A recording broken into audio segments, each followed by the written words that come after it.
Buat pusara yang menjadi kaya sekelip mata atas sebab baru dapat duit pencen ataupun duit KWSP.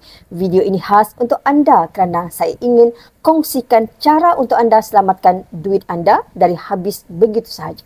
Statistik menunjukkan 80% pencarum KWSP habis simpanan mereka dalam masa 3 tahun sahaja. Mengapa jadi begini? Majoriti rakyat Malaysia tidak mempunyai tabiat menabung dan tiada simpanan. Kebanyakannya hidup cukup makan dengan gaji. Tapi apabila anda menjadi kaya atas sebab simpanan KWSP, orang yang tidak biasa mengurus wang dengan cermat akan berdepan dengan masalah. Apabila tiada ilmu dalam pengurusan kewangan, duit yang banyak boleh jadi habis sekelip mata sahaja. Apa yang kita boleh simpulkan di sini, pertama, pupuk tabiat menabung sejak muda.